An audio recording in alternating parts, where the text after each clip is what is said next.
Hey guys, अस्सलाम वालेकुम। आज हम डिस्कस करने वाले हैं ऑस्मो रेगुलेशन के बारे में। कल हमने पढ़ा था होम्योस्टेसिस के बारे में। बहुत ही इजी था, बहुत ही आराम से हमने उसको डिस्कस किया था। फर्स्ट पेज ही था अगर देखा जाए तो हमारे पास सिंह टेक्स्ट बुक का। हमने उसे डिस्कस किया था। आई होप आप लोगों ने वो लेक्चर देख लिया होगा। आज हम मूव कर रहे हैं ऑस्मो रेगुलेशन की तरफ।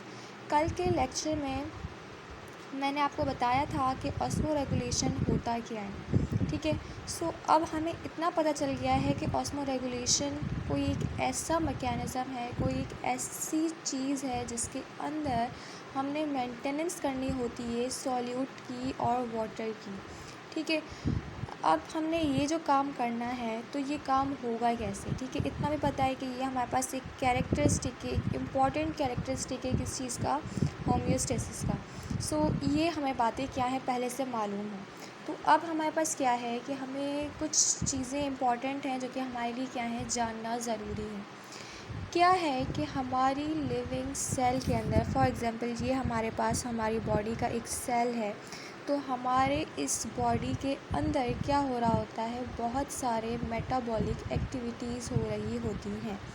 उन मेटाबॉलिक एक्टिविटीज़ को होने के लिए, ठीक है, उन प्रोसेसेस को, इन कामों के होने के लिए हमारे सेल को एक फ्लूइड रिक्वायर्ड होता है जिसका नाम है वाटर। वाटर हमारे पास एक बायोलॉजिकल सॉल्वेंट है और जो कि हमारे लिए इतना ज़्यादा इम्पॉर्टेंट है कि अगर वाटर की कंसंट्रेशन में कुछ भी इधर से उधर तब्दीली आई तो वो मेटाबॉलिक एक्टिविटीज़ सेल के अंदर डिस्ट्रॉय हो जाएंगी और प्रॉपर तरीके से काम नहीं करेंगी। इसलिए जो वाटर के जो मॉलिक्यूल्स होते हैं वो इनसाइड द सेल भी मूव करते हैं और आउटसाइड द सेल भी मूव कर रहे होते हैं। नाउ हमारे पास एक प्रोसेस आता है जिसे हम कहते हैं ऑस्मोसिस। ऑस्मोसिस हमारे पास एक ऐसा प्रोसेस होता है जिसके अंदर जो हमारे पास वाटर के मॉलिक्यूल्स होते हैं वो हायर कंसंट्रेशन से लोअर कंसंट्रेशन की तरफ मूव करते हैं प्लाज्मा मेम्ब्रेन के ज़रिए। बहुत ही मुश्किल शायद मैंने ये बात कह दी और आपको शायद समझने में बहुत प्रॉब्लम हुई होगी। कॉन्सेप्ट इसका क्लियर करवाती हूँ।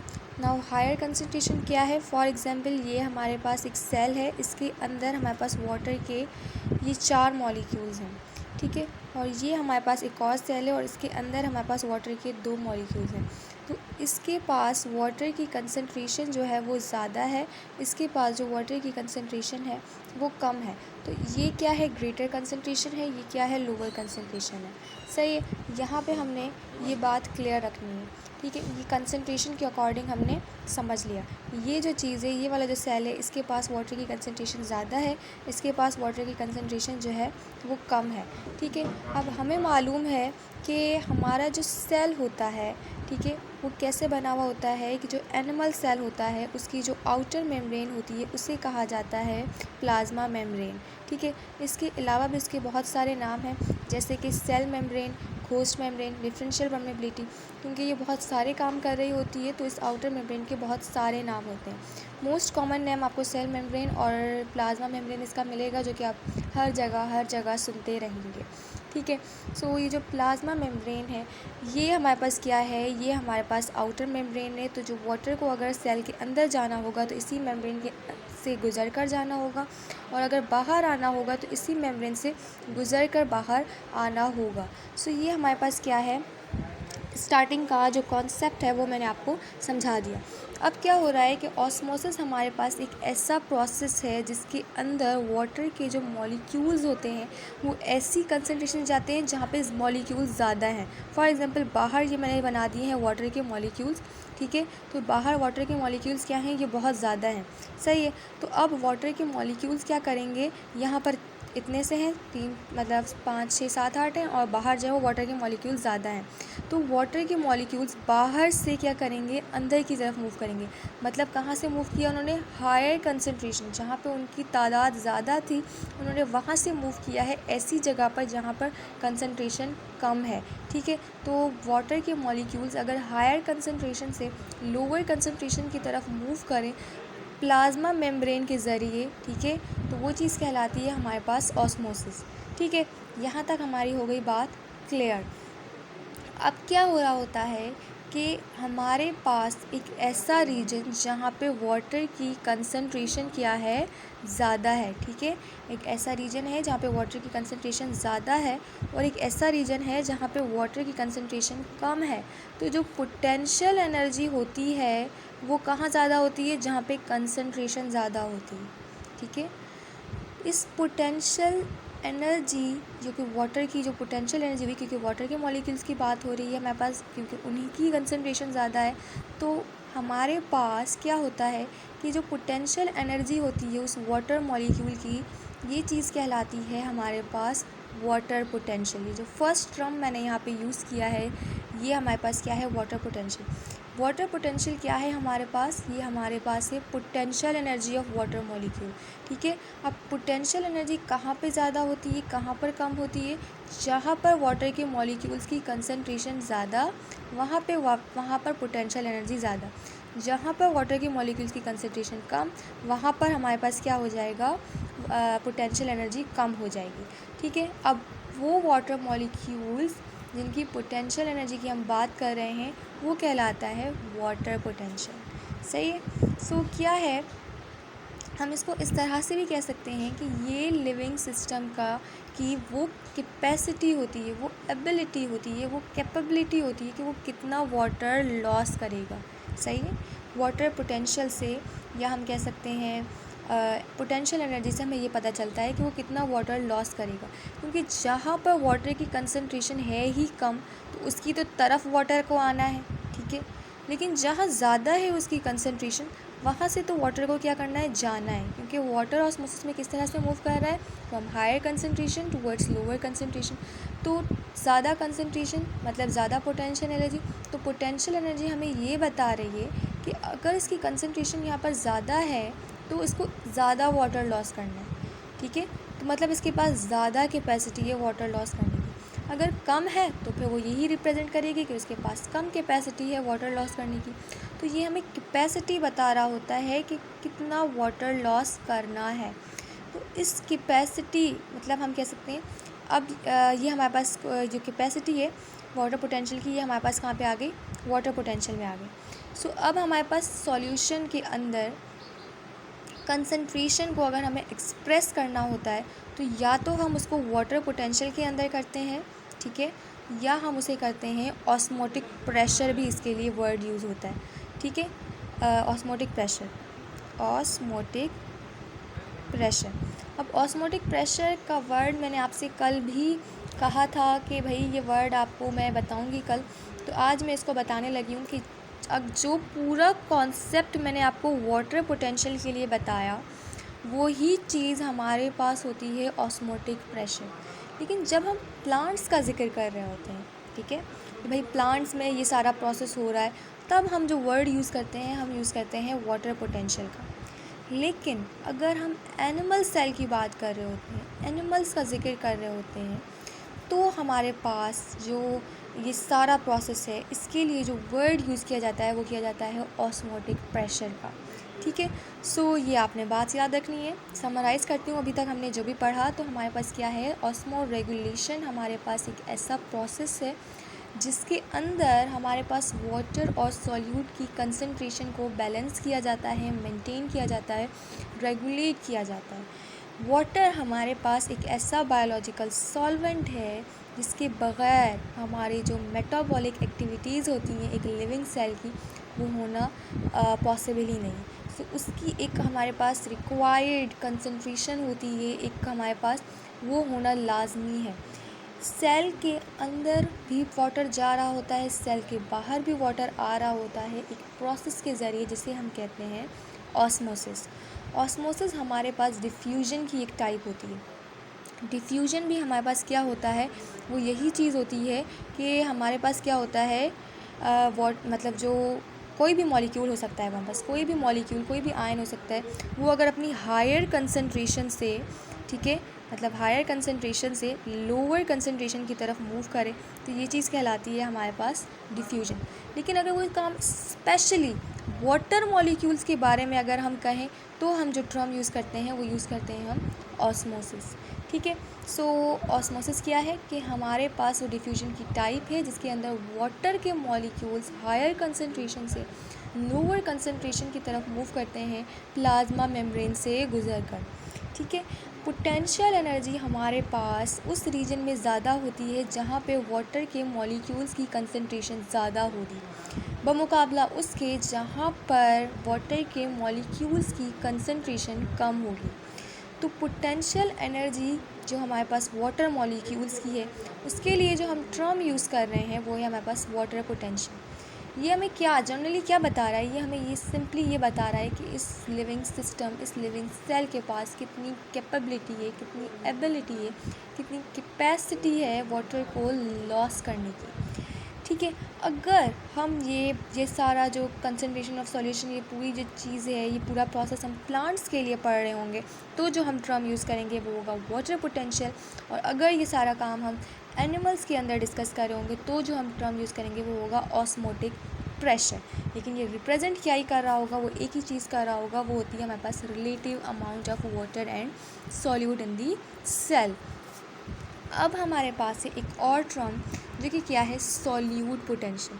ठीक है, हमारे जो प्लांट सेल होते हैं, ठीक है, प्लांट सेल हमारे पास होता है कुछ इस तरीके से। ठीक है, थोड़ा बहुत बुरा बना दिया है मैंने, सो मैं इसको थोड़ा सा सही से बना देती हूँ। ये हमारे पास फॉर एग्जांपल प्लांट सेल है। ठीक है, सो इस सेल, हमारे पास जो प्लांट सेल होता है उसके अंदर हमारे पास एक चीज़ होती है जिसे हम कहते हैं वैक्यूल। ठीक है, इस वैक्यूल के अंदर एक सॉल्यूशन मौजूद होता है। ठीक है, फॉर एग्जांपल मैंने ये सॉल्यूशन थोड़ा बहुत इसके अंदर डाल दिया। ठीक है, सो अब सॉल्यूशन डालने के बाद क्या हुआ कि ये इस सेल के अंदर जो सॉल्यूशन मौजूद है इसके लिए जो हम वर्ड यूज़ करेंगे वो यूज़ करेंगे हम सेल सेप। इसको मैं थोड़ा सही से लिख देती हूँ। इसके लिए जो हम वर्ड यूज़ करेंगे वो हम यूज़ करेंगे सेल सेप का। ठीक है, तो ये क्या है, हमारे पास सेल सेप है, मतलब सॉल्यूशन इन वैक्यूल। ठीक है, तो ये जो सॉल्यूशन इन वैक्यूल है, ठीक है, या हम कह सकते हैं वाटर पोटेंशियल ऑफ सेल सेप। इसके अंदर जो वाटर की कंसनट्रेशन है ठीक है, इस सॉल्यूशन के अंदर हमारे पास बहुत ही चीज़ें होती हैं। सॉल्यूशन के अंदर हमारे पास दो चीज़ें आ जाती हैं। यहाँ पे ये चीज़ें समझाती हूँ मैं। जो सॉल्यूशन हमारे पास होता है उसके अंदर हमारे पास दो चीज़ें आ जाती हैं। या मैं ऐसा करती हूँ कि ब्लैंक पेज ले लेती हूँ, ये पूरा यहाँ समझाती हूँ। देखें क्या होता है हमारे पास कि जो सॉल्यूशन होता है हमारे पास, उस सॉल्यूशन की हमारे पास दो टाइप्स आ जाती हैं। एक आ जाता है हमारे पास सॉल्यूट और दूसरा आ जाता है हमारे पास सॉल्वेंट। ठीक है, सॉल्वेंट। ठीक है, जो सॉल्यूट होता है वो हमारे पास किस चीज़ को शो करता है, जो चीज़ कम अमाउंट में होती है। जो चीज़ ज़्यादा अमाउंट में होती है वो सॉल्वेंट होती है। जैसे एक मेरे पास ग्लास है, ठीक है, इस ग्लास के अंदर हमारे पास क्या है, पानी भरा हुआ है बहुत सारा। मैंने क्या किया, इसके अंदर थोड़ा सा सॉल्ट डाल दिया, तो ये जो सॉल्ट है ये हमारे पास सॉल्यूट है और ये जो वाटर है ये हमारे पास सॉल्वेंट है। ठीक है, सो ये दोनों मिलाकर ये पूरा एक सॉल्यूशन है। ठीक है, मिलने के बाद ये क्या बन गया, सॉल्यूशन बन गया। आई होप यहाँ तक समझ आ गया होगा। सही है, अब हम मूव करते हैं वापस अपने पिछले वाले पेज की तरफ। अब यहाँ देखें क्या है कि ये जो वाटर पोटेंशियल है हमारे पास सेल सेप के अंदर, तो हम किसकी बात कर रहे हैं, इस सेल सेप के अंदर सॉल्यूशन मौजूद है, हम उसकी सिर्फ वाटर पोटेंशियल की बात कर रहे हैं। और वाटर पोटेंशियल को हम बहुत डीपली डिस्कस करके आए हैं। ठीक है, इसलिए मैं यहाँ पर अब रिपीट नहीं कर रही। उसको हम क्या कहते हैं इन केस ऑफ प्लांट्स, तो उसको हम कहते हैं सॉल्यूट पोटेंशियल। ठीक है, अब हमारे पास क्या है कि एक फॉर एग्ज़ाम्पल हमारे पास एक सेल है, ये आ गया हमारे पास एक सेल। इस सेल को हमने रखा है किसी ऐसे मीडियम के अंदर, ठीक है, जहाँ पर क्या है, वाटर के मॉलिक्यूल्स ज़्यादा हैं किसके मुकाबले में, तो इसका अपना वैक्यूल है। यहाँ पर फॉर एग्ज़ाम्पल हमारे पास थोड़े से मॉलिक्यूल्स हैं, लेकिन यहाँ जो आउटसाइड इसके वाटर है वो बहुत ज़्यादा वाटर मौजूद है। ठीक है, बहुत ज़्यादा वाटर मौजूद होने की वजह से जैसे ही हमने इसके अंदर ऐसे मीडियम के अंदर सेल को रखा जहाँ पर सेल के अंदर का जो मतलब वैक्यूल के अंदर जो सेल के अंदर का जो वैक्यूल है उसके अंदर जो वाटर की कंसंट्रेशन है वो कम है बाहर वाले एरिया से, तो वाटर क्या करना शुरू कर देगा, बाहर से अंदर की तरफ मूव करना शुरू कर देगा। ठीक है, सो जब वाटर बाहर से अंदर की तरफ जाता जाएगा तो इस प्रोसेस को हम नाम देंगे एंडोऑस्मोसिस। और इसके नतीजे में जब एक सेल था वो पहले इतना था, इसके अंदर वाटर आता जा रहा है तो अब उस सेल का साइज़ बड़ा हो गया। इस सेल के साइज़ को बड़ा होने को हम कहते हैं कि ये क्या हो गया, स्वेल हो गया, ये टर्जिड हो गया। और इस प्रोसेस को हम नाम देते हैं डीप्लाज्मोलाइसिस का। ठीक है, ये क्या हो गई, ये डीप्लाज्मोलाइसिस हो गई। चूँकि ये प्रोसेस हो रहा है प्लांट सेल के अंदर, तो प्लांट सेल के पास प्लाज्मा मेम्ब्रेन के आउटर भी एक मेम्ब्रेन लगी हुई होती है जिसे हम कहते हैं सेल मेम्ब्रेन। ठीक है, मतलब ये अगर प्लाज्मा मेम्ब्रेन है तो इसके बाहर इसके पास एक और मेम्ब्रेन होती है जिसे हम कहते हैं सेल वॉल कहते हैं उसे। तो उस सेल वॉल का क्या काम होता है कि वो रेजिस्टेंस प्रोवाइड करती है कि वो जो सेल है वो डिस्ट्रॉय ना हो। देखिए, एक सेल है, उसके अंदर अगर पानी आता जा रहा है तो एक तो वक्त आएगा कि वो फट जाएगा। ठीक है, तो उस ब्रस्ट वाली कंडीशन से बचाने के लिए प्लांट सेल के पास क्या होती है कि अगर कंटिन्यूसली वाटर अंदर मूव करता जा रहा है तो प्लांट सेल क्या करता है, उसके पास होती है सेल वॉल। तो वो सेल वॉल उसे रेजिस्टेंस प्रोवाइड करती है फर्दर इनटेक ऑफ वाटर से।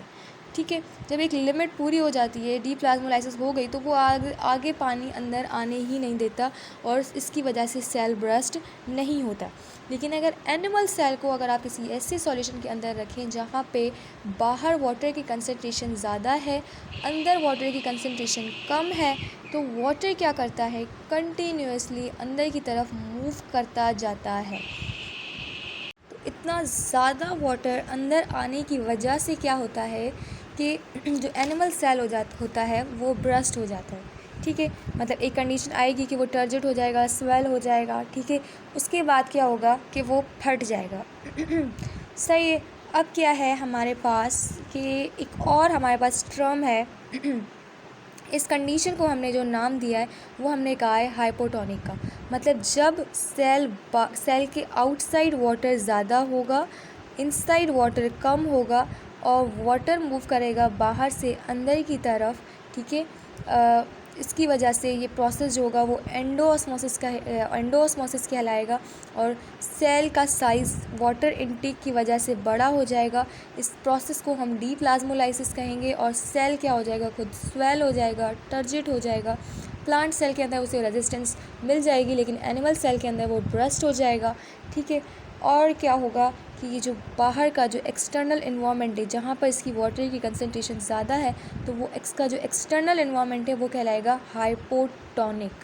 ठीक है, मतलब टोनिसिटी उसकी जो है वो क्या है, कम है। सही है, इसके लिए हमने हाइपोटोनिक का वर्ड यूज़ किया। सो अब water potential, solute potential and hypotonic हमने पढ़ लिया। अब हमारे पास क्या है, हाइपरटोनिक है। हाइपरटोनिक में हमारे पास क्या होता है कि फॉर एग्ज़ाम्पल एक ऐसा सेल है, उसको हमने एक ऐसी जगह पे रखा है जहाँ पर वाटर के मॉलिक्यूल्स तो कम है, लेकिन जो सॉल्यूट के मॉलिक्यूल्स हैं, ठीक है, जो सॉल्यूट होता है हमारे पास, ठीक है, जो सॉल्ट होता है, जो आयंस होते हैं, उसकी कंसंट्रेशन बाहर ज़्यादा है, अंदर कम है। तो वो जो सॉल्यूट के जो मॉलिक्यूल्स होंगे वो बाहर से अंदर की तरफ मूव करेंगे। ठीक है, बाहर क्या है, हाइपरटोनिसिटी ज़्यादा है। मतलब क्या है, सॉल्ट की वगैरह की जो कंसंट्रेशन है वो ज़्यादा है। हाइपर का मतलब ही इंक्रीज़ होता है, तो मतलब इंक्रीज़ ऑफ टोनिसिटी। सही है, तो क्या होगा कि जो वाटर होगा वो बाहर से अंदर की तरफ मूव नहीं करेगा, बल्कि जो आयंस होंगे वो बाहर से अंदर की तरफ मूव करेंगे। तो ये जो सॉल्यूशन होगा, ये जो बाहर से अंदर की तरफ मूव करने का जो अमल है, ठीक है, जो सॉल्यूशन कहलाएगा वो कहलाएगा हाइपरटोनिक।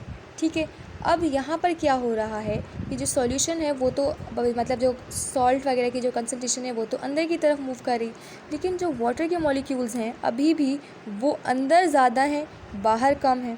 सॉल्यूशन बाहर ज़्यादा है, अंदर कम है। तो जो वाटर के जो मॉलिक्यूल्स होंगे वो तो अपने ऑस्मोसिस के ज़रिए ही मूव करेंगे, मतलब higher concentration towards lower concentration. मतलब जो मॉलिक्यूल्स होंगे वो अंदर से आ जाएंगे बाहर। अंदर से बाहर आने की वजह से वाटर का जो मतलब जो कंसंट्रेशन बाहर आती जा रही है, तो जो सेल हो जाएगा वो सिकुड़ जाएगा, श्रिंक हो जाएगा वाटर के मॉलिक्यूल्स बाहर आने की वजह से। उस सिकुड़ने की जो कंडीशन है इसे हम कहेंगे प्लाज्मोलाइसिस, ठीक है। और बाहर जो सॉल्यूशन के जो हमारे पास है इसको हम कहेंगे हाइपरटोनिक, क्योंकि यहाँ पर आयंस ज़्यादा हैं, ठीक है। और अंदर क्या है, वाटर के मॉलिक्यूल ज़्यादा हैं, आयंस कम है। बाहर जो है वो आयंस ज़्यादा है, वाटर कम है। वाटर ने मूव किया है from inside to outside. Inside to outside move करने को हमने कहा है एक्सोऑस्मोसिस, ठीक है। और इस प्रोसेस की वजह से सेल के श्रिंक हो जाने को हमने कहा है प्लाज्मोलाइसिस, ठीक है। सो अब हमने यहाँ पे कुछ टर्म्स पढ़े, इन तीनों को आइसोटोनिक, अच्छा ये रह गया। इस आइसोटोनिक को देख लें, क्या होता है कि अगर वाटर के मॉलिक्यूल्स जितने बाहर हैं उतने ही अंदर हों, और जितने सॉल्यूट के मॉलिक्यूल्स हैं जितने बाहर हैं अगर उतने ही अंदर हों, मतलब मेंटेन्ड बैलेंस्ड कंडीशन हमारे पास हो, ठीक है, तो वो चीज़ कहलाती है हमारे पास आइसोटोनिक। आइसो का मतलब होता है सेम, टॉनिक मतलब टॉनिसिटी, हाइपो का मतलब होता है डिक्रीज, टॉनिक मतलब टॉनिसिटी। हाइपोटोनिक में जो टॉनिसिटी होगी वो डिक्रीज़ होगी, मतलब सॉल्यूट वगैरह की जो कंसंट्रेशन होगी वो कम होगी, सही है। हाइपरटोनिक में सॉल्यूट वगैरह की कंसंट्रेशन ज़्यादा होगी और आइसो में सेम होगी। Inside the cell and outside the cell दोनों की कंसंट्रेशन सेम होगी। समराइज़ करती हूँ अब इन सारे हमारे पास जो टॉपिक्स हैं उनको। ऑस्मो रेगुलेशन को वैसे तो मैंने सोचा था कि आज हम ऑस्मो रेगुलेशन इन प्लांट्स भी डिस्कस कर लेंगे, लेकिन ये फिर एक बहुत बड़ा टॉपिक है और मुझे लगता है इसको मुझे समझाने के लिए फिर और ज़्यादा टाइम चाहिए और फिर बहुत ज़्यादा टाइम कंज्यूम हो जाएगा एक ही लेक्चर में। और आप लोग मैं चाहती हूँ कि इंटरेस्ट के साथ सुने, इसलिए इसको बोरिंग नहीं करते। और इसको समराइज़ करने के बाद मैं इस वीडियो को एंड करती हूँ। सो अब समझें, यहाँ तक तो मैं समराइज़ कर चुकी थी, यहाँ से करती हूँ। ऑस्मो रेगुलेशन में क्या हो रहा है, वाटर और सॉल्यूट की जो कंसंट्रेशन है उसको मेंटेन किया जा रहा है, ठीक है। सॉल्यूशन हमारे पास होता है दो, मतलब सॉल्यूशन के अंदर हमारे पास दो चीज़ें आ जाती हैं, एक आ जाता है सॉल्यूट, एक आ जाता है सॉल्वेंट। वैक्यूल के अंदर सॉल्यूशन मौजूद होता है, ठीक है। उसका जो वाटर पोटेंशियल होता है वो कहलाता है हमारे पास प्लांट सेल के केस में सॉल्यूट पोटेंशियल, ठीक है। अब क्या है, अगर हम किसी भी सेल को एक ऐसे कंडीशन में रखते हैं जहाँ पर बाहर वाटर के मॉलिक्यूल ज़्यादा हैं और सॉल्यूट कम है, मतलब हाइपरटोनिक कंडीशन है, डिक्रीज लेवल ऑफ टॉनिसिटी, तो वो चीज़ कहलाती है हमारे पास कि जो सॉल्यूशन है वो एक्सटर्नल सॉल्यूशन जो है वो हाइपरटोनिक है। वाटर जो होगा वो मूव करेगा अंदर की तरफ, क्योंकि बाहर जो है वो वाटर ज़्यादा है, अंदर कम है। तो वाटर ऑस्मोसिस में क्या होता है कि वाटर मूव करता है from its higher concentration towards its lower concentration. तो इस वाटर के मूव करने को बाहर से अंदर की तरफ हम कहते हैं एंडो ऑस्मोसिस। और इस अंदर की तरफ मूव करने की वजह से सेल क्या हो जाएगा, वो बहुत ज़्यादा टर्जिड हो जाएगा, स्वेल हो जाएगा, और टर्जिडिटी की वजह से सेल अपना साइज़ इंक्रीज़ कर देगा और एनिमल सेल के अंदर फर्दर इनटेक ऑफ वाटर की वजह से सेल ब्रस्ट हो जाता है समटाइम्स, ठीक है। जब तक ये कंडीशन मतलब मूव करता रहे तो एक ऐसा वक्त आता है कि कंटिन्यूसली हाइपरटोनिक कंडीशन में होने की वजह से सेल ब्रस्ट हो जाता है। लेकिन एनिमल सेल के अंदर ऐसा नहीं होता, क्योंकि उसके पास सेल वॉल होती है और सेल वॉल उसे रेजिस्टेंस प्रोवाइड करती है फर्दर इनटेक ऑफ वाटर से। वो एक हाइड्रोस्टेटिक प्रेशर जनरेट करती है, टेंशन कॉज करती है, और उसकी वजह से जो फर्दर अपटेक ऑफ वाटर होती है साइटोप्लाज्म के अंदर वो स्टॉप हो जाता है, ठीक है। हाइपरटोनिक में क्या होता है कि जो वाटर के मॉलिक्यूल्स होते हैं वो बाहर एक्सटर्नल सॉल्यूशन के अंदर कम होते हैं, लेकिन जो सॉल्यूट की कंसंट्रेशन होती है वो ज़्यादा होती है, मतलब हाइपरटोनिसिटी होती है, मतलब इंक्रीज़ लेवल ऑफ टोनिसिटी होती है, मतलब इंक्रीज़ लेवल ऑफ सॉल्यूट होता है। तो इंक्रीज़ इसकी लेवल की वजह से हमारे पास क्या होता है जो वाटर के मॉलिक्यूल्स होते हैं वो अंदर ज़्यादा हैं, वहाँ अंदर की तरफ सॉल्यूशन में जो है वो सॉल्यूट कम है, वाटर के मॉलिक्यूल ज़्यादा है। बाहर जो है वो हमारे पास सॉल्यूट ज़्यादा है और वाटर कम है, तो वाटर अंदर से बाहर की तरफ मूव करेगा, हायर कंसनट्रेशन से टूवर्ड्स लोअर कंसनट्रेशन की तरफ मूव करेगा। इस प्रोसेस को अंदर से बाहर आने को कहेंगे हम एक्सोऑस्मोसिस। और एक्सोऑस्मोसिस की वजह से जो सेल है वो क्या हो जाएगा, पतला सा हो जाएगा, श्रिंक हो जाएगा, और इस श्रिंक होने को हम क्या कहेंगे, प्लाज्मोलाइसिस कहेंगे। ठीक है, फिर क्या होता है, एक और हमारे पास प्रोसेस है जैसे हमने कहा है आइसोटोनिक, मतलब सेल के बाहर और सेल के अंदर दोनों के पास क्या होगी, जो कंडीशन होगी वो बिल्कुल सेम होगी वाटर पोटेंशियल की, मतलब चाहे वो सॉल्यूट की कंसंट्रेशन हो, चाहे वो वाटर की कंसंट्रेशन हो, वो inside the cell and outside the cell same रहेगी। ना वाटर अंदर की तरफ मूव करेगा, ना वाटर बाहर की तरफ मूव करेगा, तो सेम रहेगा, कंडीशन मेंटेन रहेगी, बैलेंस्ड रहेगी, क्योंकि आइसो का मतलब होता है सेम, टॉनिक का मतलब होता है टॉनिसिटी। ठीक है, सो ये हमारे पास क्या था, ये हमारे पास ओवरऑल लेक्चर था ऑस्मो रेगुलेशन का। यहाँ पर मैं एक बात बताती चलूँ आप लोगों को कि जिसको सॉल्यूशन, सॉल्यूट और सॉल्वेंट में थोड़ी प्रॉब्लम हो रही है, मेरा पहले से एक लेक्चर रिकॉर्ड हुआ है chemistry chapter number 7 first year का, हमारे पास जो टॉपिक्स आते हैं उसमें मैंने वीडियो बनाई थी। तो अगर आपको डिटेल में उसको समझना है तो आप लोग प्लेलिस्ट पे जाके वो वीडियो देख लीजिएगा। अपना ख्याल रखिएगा एंड आई होप आप लोगों को ये लेक्चर समझ आया होगा, क्योंकि ये लेक्चर में बहुत सारे टर्म्स आज हमने डिस्कस किए हैं, तो आई नो थोड़ा मुश्किल था, बट इतना भी नहीं था। आई नो आप लोगों ने अपनी पूरी कोशिश की होगी इसे समझने के लिए। नहीं आया समझ तो वीडियो को फिर से लगा के देख लीजिएगा। अपना ख्याल रखिएगा, दुआ में याद रखिएगा। अल्लाह हाफ़िज़।